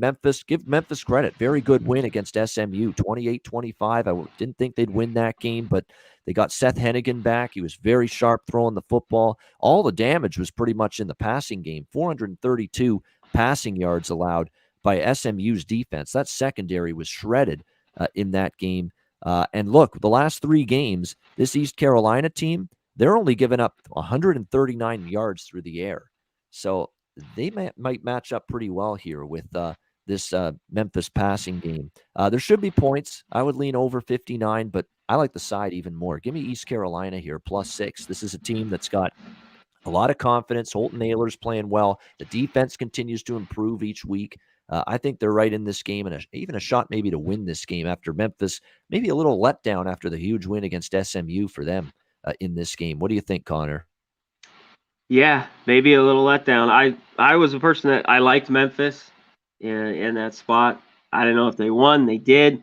But now they're back. They're laying 6. They win that game. Now, and I think that's too many. I think this should be 3.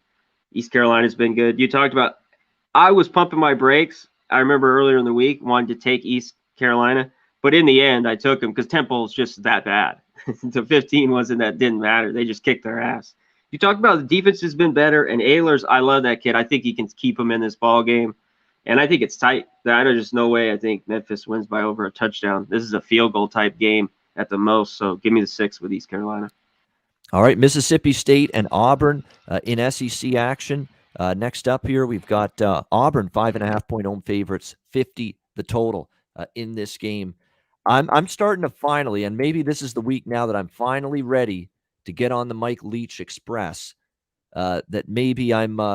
This is the week they fall apart probably. Now that I'm finally ready to say, you know what, I might back this team finally because I took Kentucky against them and they won, and I took Arkansas on Saturday against Mississippi State, and Arkansas won, but Mississippi State got the cover, losing by a field goal. This is the time I'm considering jumping in on the Mississippi State train here. It's just a tricky spot for Auburn. They're off a game that was very important to them against A&M. Bad Bo Nix showed up again. What else? That's what happens when Bad Bo Nix shows up. That's what can happen. He was shut down the entire game. Only 3 points, 1 interception, fewer than 50% completions in that game. The run game tanked Bigsby. The tank was out of gas on Saturday against Texas A&M. They didn't run the football well at all in that game. And now you got to try to bounce back here against Mississippi State, who, look, they've done a solid job here. Their defense, I think, is better than people think. Will Rogers has been good at the quarterback spot. And look, the strength of the Auburn defense has been against the run. They can give up yards through the air. So I'm not even sure against the air raid Mike Leach attack here that this is a great matchup for Auburn's defense, because Auburn's numbers against the pass, they're worse than they are against the run. So right now I'm leaning to the dog here, Mississippi State. What do you think here, Conor Mack? Yeah, I lean to the dog too. I was on the points with Mississippi State with Arkansas. That was a good game here. Yeah, what Bo Nix is going to show. He's had a great year, and I've had to say, hey, he's played well. I had to eat some of my words, eat shit, because he's played really, really well. Has to turn the ball over. But here's that 5.5 again. I think, it's just a few too many points. Mississippi State's played well on the road. They just keep doing it. Like you talked about, right, when you're ready to take them, and they might shit the bed here. So, I lean with them. This isn't one of my top looks, but I lean the points with them. I just don't want to take Auburn to win by a touchdown, not after last week's performance. But they come back home. They should play better here. Mississippi State's just a feisty football team, and I think it's a close one. I lean under a little bit as well. I don't love it, but at 50, I lean under a little bit. All right, Florida Atlantic and Old Dominion. We've got Florida Atlantic, 6.5-point road favorites, 49.5 the total in this game. Now, when I pick the games for this show prior to every Monday hitting the book show, it's a combination of marquee games, the bigger games on the schedule, and also games that I've bet. So this is definitely not the marquee game, section of the decision making for me. This is a game that I've bet. That's why I wanted to talk about it on the show. And it's Old Dominion. This team is the betting markets are sleeping on Old Dominion. This was a team that was supposed to be garbage coming into the year. They started out the season looking like they might be garbage. Remember, Liberty crushed them, Wake Forest destroyed them. But starting with the Buffalo game that they nearly won as double-digit dogs, and then they lose by 7 to UTEP right in the game, lose by 7 in overtime against Marshall right in the game. They get drugged by Western Kentucky, but Western Kentucky's got a great football team and a great offense this year, so no shame there. And then now they've finally won their first 2 games of the year against FBS competition, back-to-back wins against Louisiana Tech, and they destroyed Florida International last week. This is an Old Dominion team that now 3 covers in their last 4 games. They're clearly outperforming what people are expecting of them. This is a team you ride right now. Betting markets are lagging behind on this Old Dominion team right now. This quarterback, Hayden Wolf, since he's taken over, he's been solid, and the offense has definitely improved. And for Florida Atlantic, it's a solid football team. I understand why they're road favorites here, but they beat UTEP by 3. They were only 11.5-point favorites, didn't cover. They lose to Marshall last week, 28-13. They lost to UAB by 17. Their big wins were Charlotte in a blowout margin and Florida International, 58-21. Well, we just saw Old Dominion destroy that same Florida International team. I think we got a competitive game here. Old Dominion is definitely improving, and I think the betting markets are slow to react to it. So give me the Monarchs here, ODU, as a home dog. What do you think, Conor Mack? Yeah, ODU's come a long way from the shit we thought the bottom 5 teams out of everyone out there. And to every week, we're like, they're getting a little better, and then they're starting to win games. And then they just kicked FIU's ass last week. I still think Florida Atlantic's a little better, but they shouldn't be laying 6.5 here. No way. I think this is more of like a pick'em type game. So I agree with you. This to me is take the points with Old Dominion. I'd also take some money line in this game. This is a money line spot. If they keep playing the way they're doing at home, this could be a long one. And FAU just lost to Marshall. Didn't really look very good in that 28-13. So we'll see. It should be a good one, but I got to take the points for the home dog here. And N'Kosi Perry, the Miami transfer, struggling again the last couple weeks throwing the football for Florida Atlantic. 50% completions the last two games. And by the way, Old Dominion's weakness defensively is the pass. The secondary is not good for Old Dominion, but their run defense has been terrific. The last three games, they've given up 95 rushing yards, 3.5 yards per carry. And Florida Atlantic's offensive strength is running the football. Old Dominion can take that away. And for that reason, I think they can be right in this football game from start to finish. And their one bad loss the last 6 weeks was Western Kentucky, a team that just throws it all over them. So other than that, they've been losing games, by a touchdown or less. So or winning games. So and Western Kentucky's an air raid system. They don't run the football. Exactly. That's what I was saying. They're not going to have to worry about that good Old Dominion run defense. Well, Florida Atlantic's going to have to worry about it because Perry's been erratic throwing the football throughout the season, especially these last two games. All right, UCF, SMU. SMU 7.5-point home favorites, 60.5 the total in this one here. SMU looking to bounce back at home after a loss to Memphis last week. We'll see if they can pick up the pieces. The offense for the first time this year, got held in check a little bit. I don't want to say they were bad. They still scored 25 points, but it was definitely a rougher performance. Only 19 to 28, 262 through the air for Tanner Mordecai. They couldn't run the football against Memphis. So that was an issue last week. UCF coming off a 14-10 win against Tulane, a terrible Tulane defense. And there's Mikey Keene and the offense, barely mustering up enough points to beat Tulane outright in that one as big time or as big favorites in that one. They were still laying a pretty good price, 13.5. And they've not really been good laying big points like this. I mean, you look at the last few times they've been favorites of 7 or more, Conor Mack. Louisville lose outright. Navy lose outright. East Carolina, they only win by 4s, 10-point favorites. The only win is 7-point favorites or more, or only point spread cover, was against Temple. And Temple is just a shit show. It's a disaster right now, Temple, the way they're playing. I don't trust, it's a situation here for the Central Florida team where I don't trust this offense to work right now. And if SMU's motivated, I know SMU's laying 7.5 here in this game against UCF. I would lean to SMU a little bit here because the danger for UCF is if this offense, and it's been great at home with Mordecai, if they get revved up and the Pony Express is in flight in this game and they get that offense looking more like they did prior to the Memphis game, UCF has no kind of offense to come back from a big deficit with Mikey Keene at quarterback. So I would be worried about that. Don't know if I'll bet it, but I've definitely got to lean to the home favorite here. What do you think here, C-Mac? Don't know if I bet this either, but I'm going to go the other way. I lean Central Florida. One thing since Keene's been in is the defense has played a lot better. I was impressed by the win over Memphis. Yeah. Even the Tulane, I know they didn't score, but the defense is just, I think they kind of turn around, like say, we got to play some defense here. We're not this shootout team with Gabriel scoring a bunch of points. And they played well. Even going back to the East Carolina, they held them to 16. They won 20-16. So you're right. As long as they don't get down, I think by 3 scores, because they're not a team that could do that with Keene at quarterback. I think their defense keeps them in it. And right now with this defense, I look under 60 here. I mean, this is under to me, and I lean the points with Central Florida. All right, Texas A&M and Ole Miss. This should be an interesting one here. A&M 2.5-point road favorites, 55.5 the total in this game. It's really the Ole Miss offense versus the A&M defense. That's really what this is going to boil down to. Whoever wins that matchup is probably going to win the game because we know A&M's defense is great and Ole Miss offense is great. Who's going to win that matchup? Very impressed with Ole Miss against Liberty, especially on defense. Malik Willis and that offense can move the football, and that was one of their best defensive efforts of the year, 27-14 win. Matt Corral looked pretty solid. Jerrion Ely running the football for 115 yards. You got Ole Miss now, a slight home dog. I'm tempted by the points here with Ole Miss. I am, at home. They've won, I believe, every home game this year. Their losses were on the road, at Auburn, at Alabama.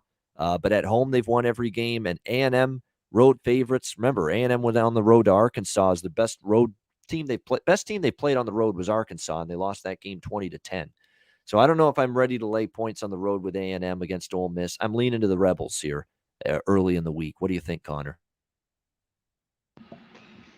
This one's difficult for me. I have nothing early in the week on this one. A&M just keeps winning. They just keep playing good football the last 4 or 5 weeks.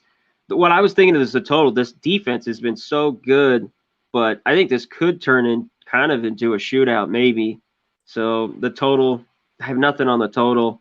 In A&M with their defense, I kind of want to lean to the under, but this could get into shootout. The Alabama game, that was up and down. That could be similar.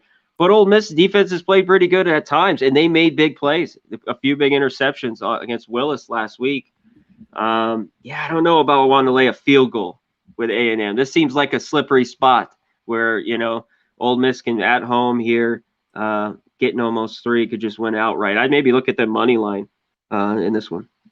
This could be over 55.5 because it's low. Depends how the game goes. Yeah. And they still aren't that great against the run for the duration of the year. Ole Miss's defense, they're giving up 195 rushing yards, 4.3 yards per carry. And look, last week A&M didn't get much from Calzada throwing the football. Most of their damage was running it, and they might be able to against Ole Miss. But again, the A&M, when have their worst defensive games occurred against better competition? But A&M, they gave up 26 to Mississippi State. They gave up 38 to Alabama. They've given up points to some really explosive offenses. So this could be an over. This could be, and it's only mid-50s here in this one with the Aggies and the Rebels. All right, next up, we have Georgia, Tennessee. Georgia 20.5-point road favorites, 56.5 being the total here in this game. Certainly, we know this is going to be an interesting one because the one thing Tennessee does have is an offense that we've seen clearly under Hendon Hooker. It's thriving. 45-42 win against Kentucky, a huge, extreme shootout last week. But now you go to this just absolutely juggernaut, shut down Georgia defense that hasn't allowed barely anything this year. This is going to be a big challenge here for this for this Tennessee offense going into this one. We'll see if they can move the football or have any kind of success here against Georgia. When you look at Georgia's defense here, this actually could be one of the more balanced, explosive. And look, the tempo is something to watch for. Georgia hasn't played many teams this year that play at a fast pace tempo-wise. They're going to see one here. So if Tennessee does have success moving the ball, I think it's going to be because, if they get Georgia's defense a little tired, gassed as the season goes on. And I would be, Tennessee's really going to want to play fast. They've already hinted at it with their coaching staff going into this game because they know they want to try to tire out the Georgia defense. And you're going to see a lot of possessions here because of the fast-paced Tennessee plays at. And Georgia's got an offense that can put up points, 34, 34, 34, and 43. And we just saw Tennessee defensively give up 52 to Bama and 42 to Kentucky. This could be another, just like we talked about with the A&M Ole Miss game, sneaky over maybe, 56. I mean, Georgia could get 40 here. And even if Tennessee doesn't score much, they're going to go fast, and it's going to give them at least more chances to score. I don't know how many times they're going to score, but it'll give them more chances to score at least. And if Georgia's up big, maybe you get the backup defenders in there, and then Tennessee keeps playing fast, and they score at the end. So I understand why the total's gone up and not down in this game. What do you think here, Conor, Georgia and Tennessee? Yeah, Georgia, it's just they're going to have a game, though. There's 3 games left. I think there's going to be one where, they get scored on a little bit. They're just maybe a little sleep at the wheel. And maybe it's this week, like you talked about, with this Tennessee offense is going to have a ton of plays. One thing, Tennessee has no defense. Georgia should just put 40 on them. Like I said last week, though, one thing with Georgia, all these teams, Arkansas, whoever it's been, they haven't been able to score on Georgia. Can Tennessee get a little bit? Can they get a couple touchdowns maybe? Maybe. And maybe that gets this over, but I wouldn't be wanted to take it. Not with this defense. I'd only be on the under. No way I'd look over. Yeah, I mean, that's the tricky part. Yet the market's going the other way. Very interesting total move for sure. Purdue and Ohio State. We've got Ohio State 20-point home favorite, 61.5 being the total in this game. Ohio State, that was a lot more difficult for them against Nebraska than we thought. But again, Garrett Wilson was a late absence, number 2 receiver on the team. Still struggled to put away Nebraska, 26-17. That's now twice they've been double-digit favorites in a row. Didn't cover. 9-point victories against Penn State and Nebraska. Don't look now. Purdue is Jeff Brom's got a team that's doing some nice things. I mean, the Wisconsin game got away from them, but other than that, beat Iowa, beat Nebraska on the road as dogs, and hand Michigan State their first loss, 40-29. You do worry about a little letdown, right, after giving Michigan State their first loss. But, I'm impressed with this team. Their defense is improving. Aiden O'Connell at quarterback just lit up that Michigan State secondary last week. Hideous performance by the Spartans' pass defense. They couldn't stop anybody. When you look at this Ohio State team, though, not exactly a team that's been great in this bigger point spread range. And when you look at their schedule, they've got Michigan State next week. They've got Michigan after that. 2 enormous games. They're 2 biggest games on their schedule right after this. So from a spot perspective, it's got potential look ahead written all over it for the Buckeyes. So I'd probably only look Purdue here as the road dog, and they're almost getting 3 touchdowns. How about you, C-Mac? Purdue, as the year goes on, and the offense, like you talked about last week with O'Connell, I know Michigan State isn't as good as Ohio State, but 3 touchdowns, I think they're good here. And the defense, this is what will keep them in it. The last 2, Ohio State haven't covered, like you talked about. I think this is too many points. The total's interesting. I don't know. Can this stay under? Because Purdue's defense will keep them in this game. I lean under. I lean the points in the under here. All right. Continuing along now, we've got Miami, Florida State next up on the slate here. Miami, 2.5 3-point road favorites, 61 being the total here in this game. And what a crazy season. Miami is just, garbage, hot garbage early in the year. They just have a terrible first month of the year. And even into October, the struggles continued. But now all of a sudden, the last 4 games, they nearly beat North Carolina, and then 3 straight wins against NC State, Pitt, and Georgia Tech. Meanwhile, this looks like a season for Florida State that's going to start to fall apart and get away from them again. 3-6.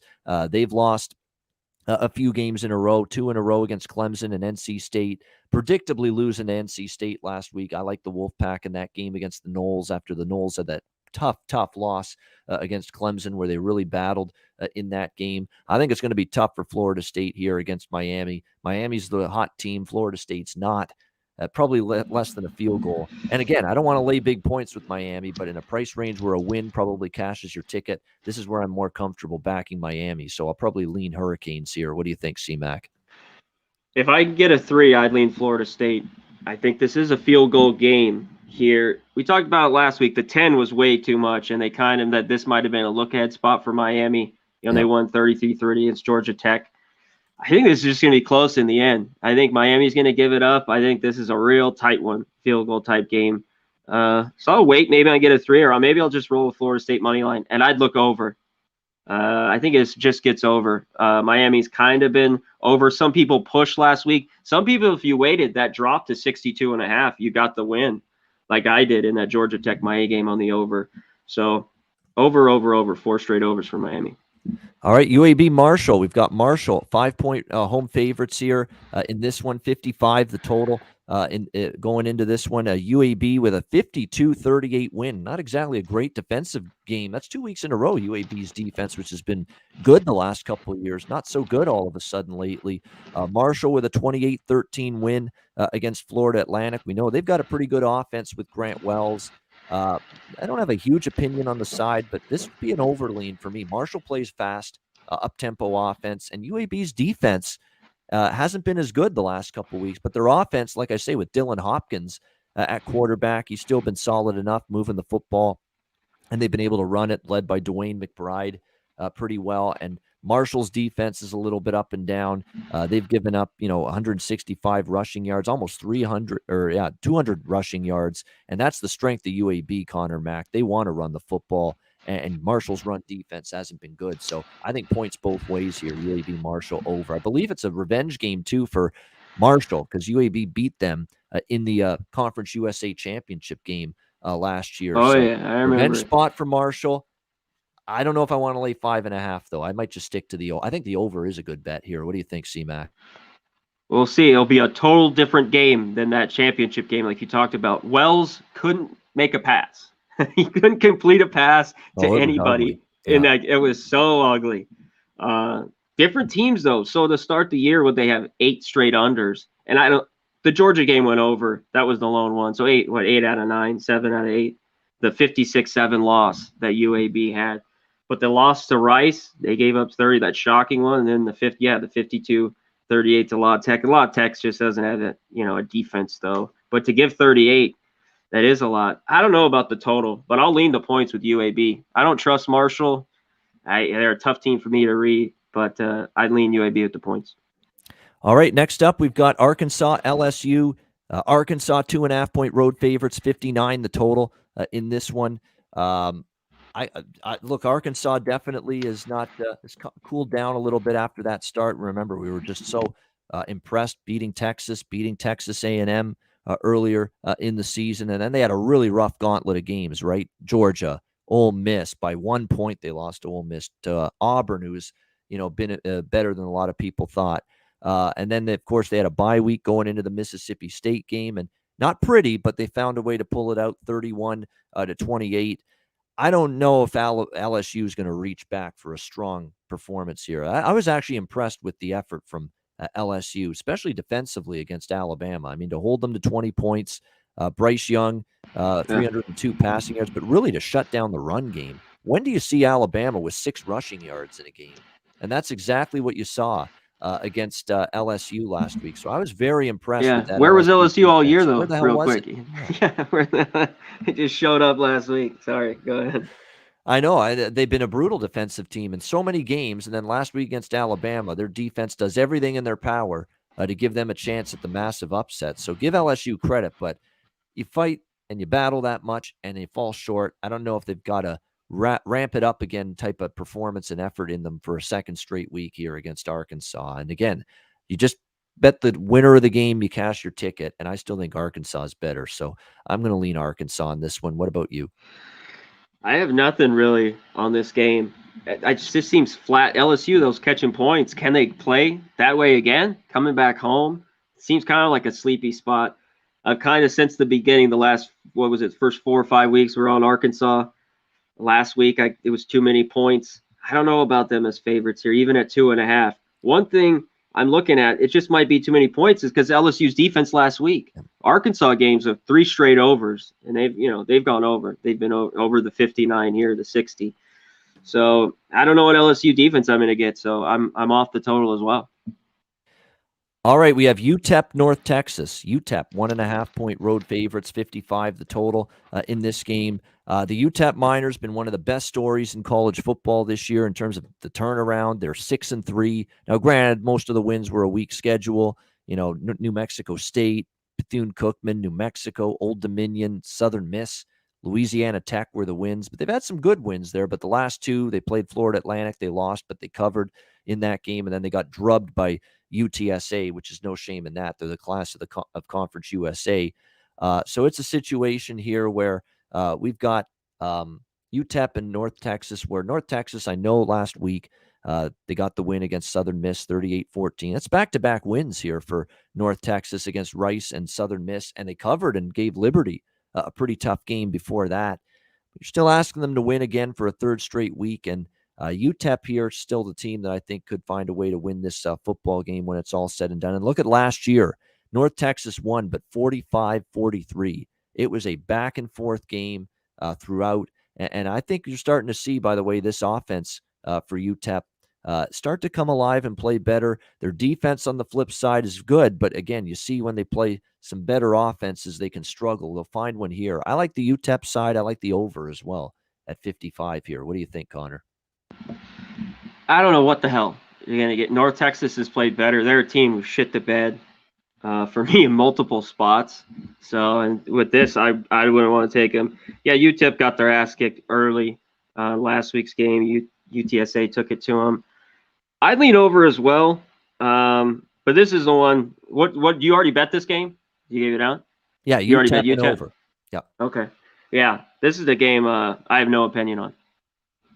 Right, next up, we've got San Jose State hosting Utah State. San Jose State 4-point home favorites, 56 the total in this game, 4.5, depending on where you look, with San Jose State as home favorites. Give San Jose State credit.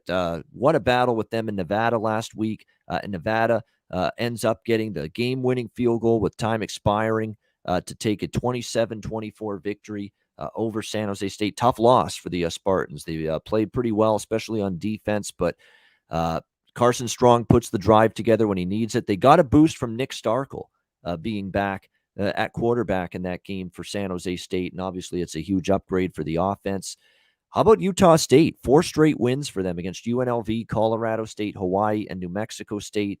3 covers during that time. None of those teams as good as San Jose State.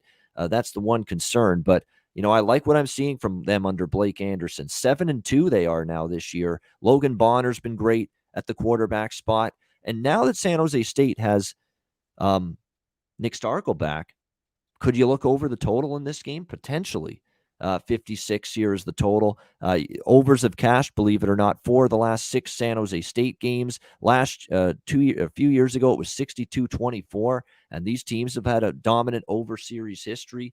I think San Jose State's offense, we saw it last week, it's much better with Starkel. Utah State's defense can still give it up, but Utah State's own offense is extremely dangerous right now. So I lean to the over, and I lean to Utah State just because it might be a little bit of a tough spot for San Jose State. All out against Nevada, a big rivalry game, big game in the conference, and you fall short. Maybe a live road dog here with Utah State as well. What do you think, Conor? Yeah, I lean Utah State here. They just been the team that I want to take. Kind of last year was San Jose State, Utah State I took in a lot of spots. 3 straight ATS wins. This is more of the total for their over. These totals were really high in some of these games. Mid 69, 65, 60, 66. Last week was 72.5. All those went under. So yeah, the total is interesting. I think at 56, it might be a little bit too low, and it could get over. But I definitely like the 4.5 with Utah State here. All right, and our final game on this Monday edition of Hitting the Books, Nevada, San Diego State. We've got San Diego State 2-point home favorites, 46.5 the total in this game.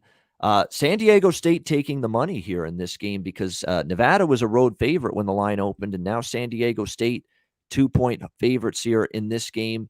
What I'm going to do is I'm going to just keep waiting to see if there's more money coming in on San Diego State. And if this gets to 3, which it might, I don't know if it will, but if it gets to 3, I'm for sure going to look Nevada because San Diego State's played 1 good quarterback and 1 really good passing game here in conference play. And it was Fresno State, and that's the game they lost, 30-20. They could not stop Jake Haener and the passing attack for Fresno. Carson Strong in the Nevada passing game's every bit as good as Fresno State's passing game. So I've still got question marks about that secondary, and we're kind of back to seeing the San Diego State offense look pretty pedestrian, in terms of moving the football. Now, last year, these teams played a down-to-the-wire game. Nevada won 26-21, so it's a revenge spot for San Diego State, but I just don't think they're better than Nevada. And Nevada's beaten them 3 straight times and covered 3 straight times. So I'll just let the betting markets do their thing, take San Diego State, and I'm going to jump in on the other side at the best number I can find. What do you think here, Conor? Yeah, it'll be interesting if this gets, I don't know if it gets to 3. One thing you mentioned, the total's right there on last year's game, 26-21, 46.5 here. So San Diego State has kind of freaked me out a little bit in the year. They had these overs, but they're 4-1 to the under, and the only one was the Fresno game, and that was 30-20. Went over a little bit. I'd still lean under here in this one. These conference games, just for some reason, they get tight. And you talked about the offense hasn't looked good. Maybe they're a little bit better here. UNR's defense isn't the best. They're decent. I look under here, and I really don't have anything on the side. Maybe if it goes to 3, maybe I'd look at UNR, but I don't know if it gets there. All right, NFL whip around for Sunday briefly to wrap up the show. There's just 2 games that I've bet so far for NFL Sunday. Although there's a third that I might if I get to, and that's Sunday Night Football. I might look at Las Vegas if I get +3 pretty much across the board. I do think it's a good spot for the Raiders here after, tough situation last week against the Giants. They didn't win that game. It was a chaotic week with the Ruggs stuff going on off the field, that terrible, horrific incident. I think Vegas might be a good way to go, good spot there against Kansas City. And I'm not still trusting the Chiefs just yet either. And the only other two games I bet were Atlanta, Dallas over. I got it 52. It's 53.5. I agree with the move up. This is a bounce back for the Cowboys offense. They're much better than they showed against Denver and against a bad Atlanta defense. I think they're going to show it. Look, Atlanta's defense looked good last week, and that's only because you're dealing with Taysom Hill and Trevor Siemian at quarterback. That's why Atlanta's defense looked so good last week. There's a bounce back for Prescott and a very dynamic offense. But I think Matt Ryan and the Falcons can put up some points as well on that Dallas defense. So that I like the over in that game. And the only other game I've bet so far early in the week is the Chargers. -2.5 against Minnesota. Minnesota, after the loss to Baltimore, brutal loss, devastating one, potentially in the standings, really hurts them in terms of their playoff chances. And their defense was on the field for 90 plays, 90 in that game against Baltimore. And they were gassed. They were worn down, fatigued by the end of that game. Now you got to travel to the West Coast, play a very, very good Chargers offense. I think the Chargers can, hopefully their defense can do enough, just like they did against Philly defensively, because that Chargers defense isn't great, but do enough defensively to allow them to win that game against a tired, worn-down Minnesota team on the road for a second straight week, a game that goes to overtime, defense on the field for 90 plays. I think it shows up here in this game against the Chargers. I think they might hit a wall a little bit, this Vikings team here in this game. So lean Vegas, Las Vegas, and the other games were Atlanta, Dallas over, and LA Chargers -2.5. Those are the only bets I've made for NFL as of right now for next Sunday. Connor, any thoughts on Sunday NFL? Yeah, I just have leans. I have not bet any of these, but I might be soon. I looked at the Pats, as long as this is under field goal 1.5, I like them. I did like the over in Atlanta, Dallas. I like the Chargers -2. I like the over in that game as well with the Vikings. I lean over there. And this one, it's going to go to 3, I think, is the Broncos. It's 2.5 everywhere. I think it goes to 3 against the Eagles. They're at home. I know they're up the big win. It's kind of a flat spot, but they're back home. I think as long as you get under a field goal. And Tampa Bay, one thing, they go on the road. They can't, if they're at home, they've been unreal. They had a hard time covering the number here. I lean Washington. I could see maybe if I can get over 10. I'll take the Washington football team if I can get an over 10. It's mostly 9.5 everywhere. All right, there you go. All right, great stuff. Monday Night Football, pass. I do not have anything on the Bears and the Steelers. I lean under. That's it. What about you, Connor? Pass. I would take the points. Now it's 7. Yeah. Pittsburgh to me has just never been a team. It's tough for them to get a 10-point win, or it could happen, a 13-point win. He seems like it'll be 6 points, something like that. So I'd lean the points with the Bears. If I had gun to my head, take a bet. All right, good stuff. There we go. Hitting the books. We'll wrap up the show in just a second. We thank everyone for tuning in. Hit the like button if you haven't done that already. We appreciate it. We'll wrap up the show in just a second, but first we'll hear from our sponsors, Manscaped and Southtown 101.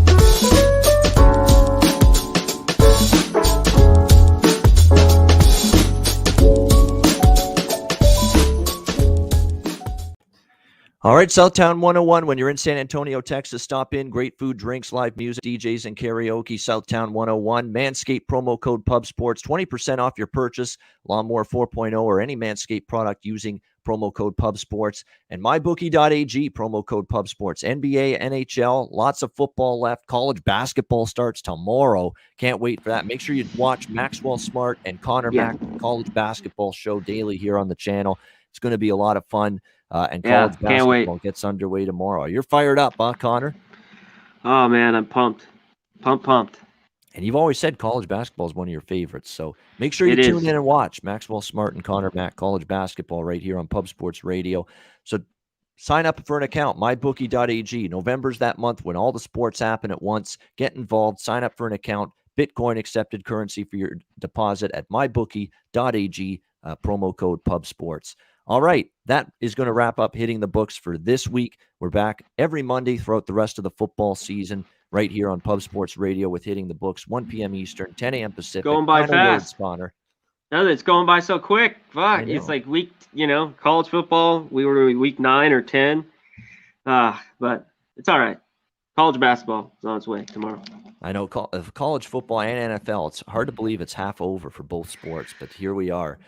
Football season always goes by very, very fast. That'll wrap it up. I'm back with the Pub Hub NBA show, 4 p.m. Eastern, 1 p.m. Pacific with the crew later this afternoon. Conor Mack and Maxwell Smart with college basketball right here on Pub Sports Radio all week, starting this week for the new season. So make sure you check that out as well. Beating the line with Jimmy the Bag and Bebsy Tuesday night talking NFL. So make sure you check all that out. DFS stuff, UFC streams on the weekends, all that and more right here on Pub Sports Radio. For Conor Mack, I'm Ian Cameron. Have a great week of football ahead. Enjoy the games and good luck. Cash some tickets, and we'll see you again 1 week from today, next Monday, 1 p.m. Eastern, 10 a.m. Pacific for another edition of Hitting the Books right here on Pub Sports Radio.